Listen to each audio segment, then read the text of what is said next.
Welcome, everyone, back to another episode of the Georgia National Guard Fencepost podcast. I'm your host, Private First Class Chastity Williams, and today I'll be guiding you through the final podcast of 2023, where we'll feature sound bites from past podcasts and guests from the previous year.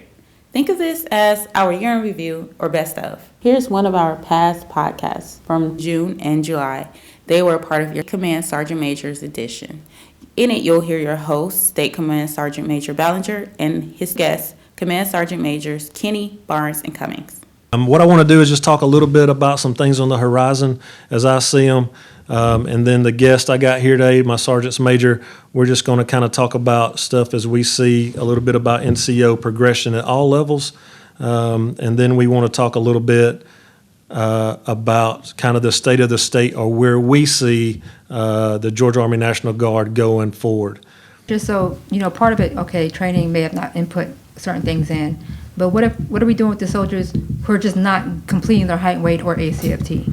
What if it's not the unit or, You mean not passing? Not taking it or not going to conduct their height and weight. If you have a unit and the first sergeant says we're taking our height and weight today and the soldier keeps missing their height and weight, what are we doing from there? Yeah, I mean, it's just like what we do with everything is we need to counsel the soldier, not counsel the soldier, but counsel those behaviors. That's what we're getting after is behaviors. Absolutely. And I tell you, I'm going to kind of shift it just a little bit on NCOERs, but a great segue into evaluations is every evaluation I've ever had, it talks about me, what I've done, what I've done in the past, my potential on that evaluation. What I like to do is get our NCOs, and for those raters and senior raters, which is the majority of the officer corps out there, is to look at rating our company, battery, and troop first sergeants, platoon sergeants, battalion sergeant majors, and brigade sergeant majors, not on yourself, but what has your company, battery, and troop, battalion, and brigade doing? What do those metrics look like, right? Because we're a team. So we need to start looking at, hey, I'm going to evaluate you, not just on you personally, but I'm going to evaluate you on how good your soldiers are. Because to me, that's where your leadership is. How you influence the formation. That's exactly right, because that's our job. Is to influence change in a positive way and get our soldiers ready for the fight. Right. So that's how I'm going to drive evaluations going forward. And that's exactly how I do my first sergeants, and they know exactly what it is. I'm not rating you how great of a first sergeant you are, how great of a leader you are. What do your numbers say? Because you are what your numbers say you are. For those who are listening, the Georgia Army National Guard, we put a lot of stock in our soldiers, and it really hurts my heart when we have a soldier has done something that not everybody might be happy with or whatever, but I would just tell you, if any soldier out there, it doesn't matter what rank you are, it doesn't matter what race you are or nothing, we have somebody that can help you out. Whether if it's a work-related issue or it's a financial issue or it's a family issue or even a command team issue, we have Military Source One, we have family programs. We probably have the best corps of chaplains that I've ever seen in the Georgia Army National Guard. They are willing to do whatever they got to do. So, I know each one of us have experienced soldiers that's been in a bad situation and maybe has asked for some help and maybe hasn't asked for help. But, again, and I just want to make it very clear that if a soldier has a problem, there will be no repercussions on you coming and asking for help. There is a willingness to help people in this organization that you won't find anywhere else. If you call in the middle of the night and you're homeless or you've just had to leave your house with your kids, we have people that will in the middle of the night actively work to help you find somewhere to go. So you just have to ask for the help. There's so many resources people don't know are available. I'll tell you, Sergeant Major, like I tell my sons all the time, like there's no problem that's bigger than we are. Like we can solve any problem that you have. There's none. This podcast, our host Tiffany will be discussing Work for Warriors with Representatives Lacey Turner, Jordan Trent, and Captain Ekman. Tell us about, Work for Warriors Georgia, Lacey. So Work for Warriors Georgia is actually housed in the Military Family Support Branch of the Georgia National Guard. We are a free employment assistance program that provides a variety of different services such as career counseling, job search assistance, resume writing review, interview skill prep, application assistance, connect job seekers with employers. And one of the coolest features about our program is that we're actually integrated into the Guard and have direct access to service members. We have 10 team members located throughout Georgia at armories in Gainesville, Augusta, Savannah, Columbus, Kennesaw, Metro, and South Atlanta, and Cumming. And we utilize industry-leading technology to improve the speed to service for our 2,600 candidates and our 920 employers to meet workforce demands. How does someone become eligible to be a part of the program? So we're actually a program that benefits service members, veterans, retirees, reservists, and their family members, regardless of branch. So Air Force is welcome, Space Force, Coast Guard, anybody in the military community. They just register on our website at workforwarriorsga.org. And like Lacey said, we have regionally located employment coordinators that will reach out to you within 72 hours. So it's a pretty easy process. Just go on our website. Our next two podcasts, hosted by Tiffany, will cover the Georgia State Defense Force service, mission, and recruiting with Brigadier General Gelhardt. How do you assist the National Guard? We are the brother, the sister, the stepbrother, whatever you want to call, of the National Guard. We are side by side to the National Guard. My boss is the TAG, the Adjutant General. His boss is the governor. We wear uniforms just like the National Guard. We wear some portions of our uniform different because we are a volunteer force, not a federal force. But we work with the National Guard as one of our three primary missions. Our first primary mission is to support the National Guard when they deploy, when they need help in training, when they need opposing force individuals, when they need someone to cover down on their armories, when they need help and assistance in anything. We are there to help the National Guard. That's one of our primary missions. A secondary mission is to help during emergencies and disasters. And the third triad of our mission is to help local citizens in public relations, parades, funerals. But we're hand in hand with the National Guard. We couldn't do what we do without the National Guard, and we give the National Guard some assets and abilities that they wouldn't have otherwise. So for the month of April in 2023, we had a podcast with the topic of wellness with host Captain Amanda Russell, and your guest was Lieutenant Colonel Chandler. So the Integrated Primary Prevention Program Office, we actually execute the National Guard prevention strategies, and that sounds kind of big and very overwhelming to think about it, but ultimately what it means is we just make sure that our prevention process is as known as our response process. So we spend a lot of our time with a lot of programs dealing with response to harmful behaviors like suicide or sexual assault or family violence, domestic abuse, bullying. We spend a lot of time and energy and a ton of money on programs that are response driven. So what we're really interested in doing with the prevention program is kind of getting ahead of all of those. So we're interested in the conditions that lead to harmful behaviors. We're interested in kind of changing the culture of the military so that we're doing less responding and we just spending more time being resilient. Absolutely. Right? Something more proactive. It's a much more proactive approach to harmful behaviors. Okay. Our next podcast took place in May, and it covered the Best Warrior competition. Your host was Staff Sergeant Thomas, and your guests were Sergeant Holden and Sergeant White.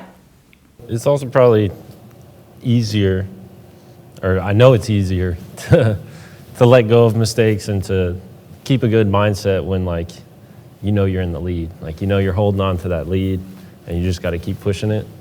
Like, I'm sure this guy can attest, state versus regional. Like, state, you probably didn't worry about mistakes and stuff. You were like, I'm flying through this competition, beating all these dudes around me, like, don't have to worry. And then you get to regionals, and then, like, if you start snowballing, it's easy to kind of tumble downhill from there, I'd imagine. All right. So when you think about nationals, but just when you think about readiness as a whole, these competitions are meant to test that, so being ready both physically, mentally, spiritually.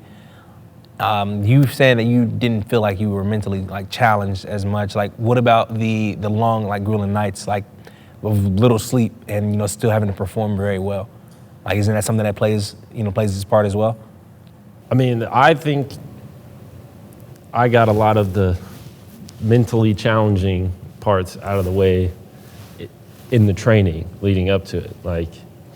If you live under those stressful conditions and perform under those stressful conditions consistently leading up to an event like that, whether it's Best Warrior, a combat deployment, a job interview, whatever, if you're training under those stressful conditions, when it's actually time to do it, in a way it's less stressful.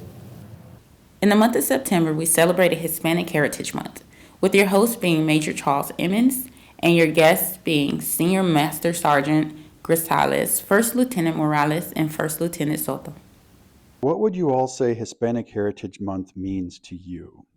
I think celebrating one of the largest ethnic groups is important, not only for that, but for diversity. And diversity is a military necessity.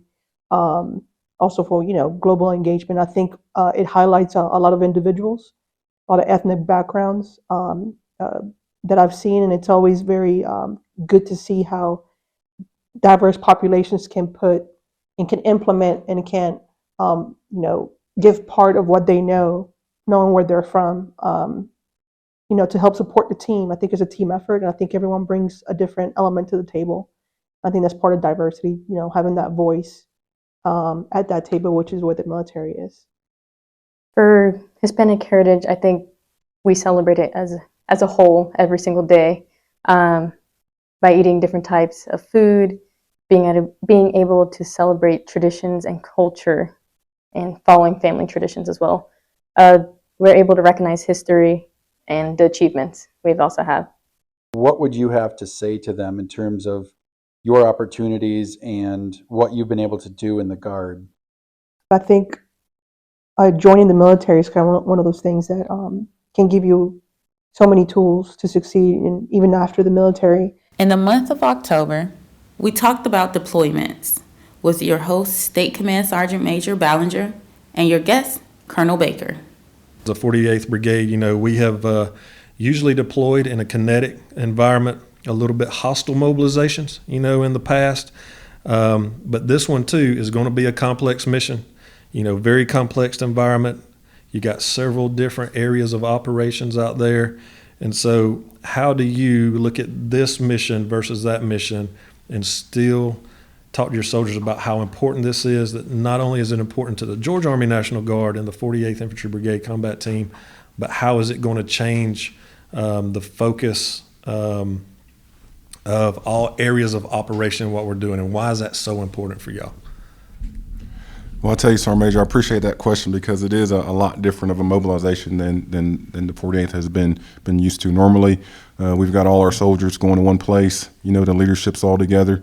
But this time, it's significantly different. And so we're going to be decentralized. So what becomes really key for the success is the right leadership in positions, because everybody's not going to be attached to the brigade. Everybody's going to be under different chains of commands, but they're going to carry with them the swag of the brigade, how we operate, how we act, and just be the example that everybody looks us to be, not only in the Guard overall, in the state, in the nation, but also with the other countries that we're going to be working with, because anytime anyone sees the U.S. patch, we are the standard in who they want to be like. And so that's what we're going to bring to the fight, and that's how it's a lot different. Sergeant Major Kenny and I, just like any leader, whether it's at the platoon sergeant, platoon leader level, company commander, first sergeant, battalion commander, battalion sergeant major, brigade commander, brigade sergeant major, we always want our soldiers to be with us where we are. The month of November 2023,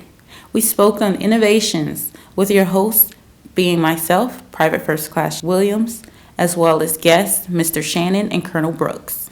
What happened was NGB gave us a very short mission. They said, we are pushing innovation. And so I turned to my friend Colonel Brooks and I said, look, here we go, because we talk about innovation on a regular basis. And he's really deep into the Air Force side and the joint side, which is fantastic.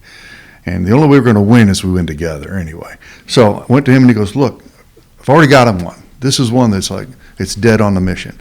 And it was he called it a disaster dog. And he told me about it. So, oh my gosh, this is fantastic. What is the Disaster Dog Program? We went to the Army and Air and the Joint Staff, collectively put our heads together. There were some other good ideas. The group collectively chose the thing I already had kind of on paper, which was a disaster dog. And I'd done some research. We'd already tried this in my previous one as commander of the 116th Security Forces Squadron. There was already a mature thing there. Ironically, we'd already done another YouTube video and podcast, which was part of the requirements here. So it kind of helped in that regard. But the program would be awesome for the Guard to take on. There's some precedents for it. The 123rd Air Wing actually has a dog. They used a couple programs to pay for it. A lot of the Air Force put money in the form of innovation funds at each wing. And so they chose a route to do kind of a live search and rescue dog. The difference in this one would be that you may not necessarily be looking for live folks. When you go down the calculus or the math to get to finding, if you're going to find actual live humans, the likelihood is probably much more rare. But I have a kind of a vision, and we talked about this vision of maybe putting one within the suburban enterprise, maybe attached to all the HERFs throughout the 54, and then you could grow the program from there.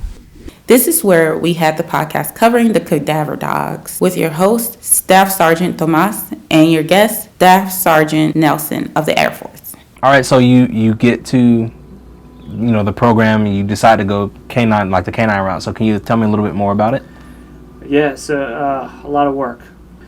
It's a lot of training and learning how to train the dogs and then train yourself. Right. And so while you're training the dog, you're also training yourself to be a good handler and trainer, but also in search and rescue as well. So, because my rescue specialist certification only got me in the door. Right. You got to keep it going from there. Yeah, so I was able to do mission manager courses and rescue tech courses and stuff like that, which I have those certifications. So, and that's just for me. So you opened the door for an entire new world, basically, and you were starting from ground zero. Ground zero, yep. So I got my dog Jacoby at 8 weeks old, and from there you have to do, it's very strict as far as timelines and milestones for their training. So you have to be up to a certain speed when they hit a certain age, and if not, they do like retraining where right. they can get you in. You can get with some people, some different trainers, and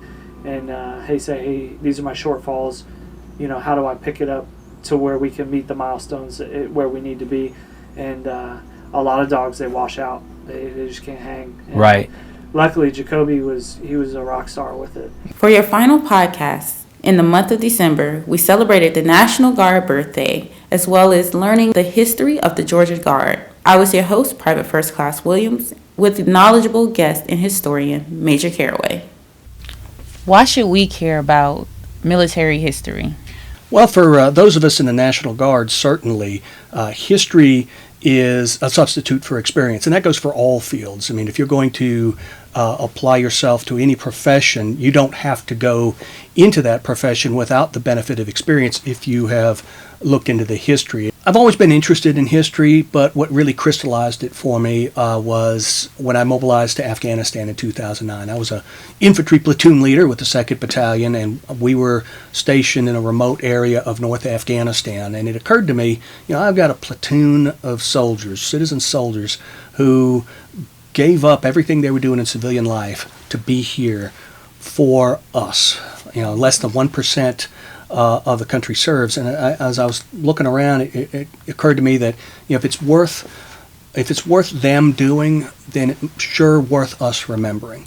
And I apply that today to where, our soldiers, our airmen, as they train, as they volunteer, as they join up, whether they're conducting state missions or mobilizing overseas, as several of our units just have and are preparing to do, if it's worth them doing, it's worth us remembering. Thank you everyone for tuning in to another episode of the Georgia National Guard Fencepost podcast. As an update, our podcast will be posted once every quarter. That's once every 3 months. If you guys like this video or have any comments or suggestions about what the next topic should be, feel free to share in the comments. Thank you, and like, share, subscribe.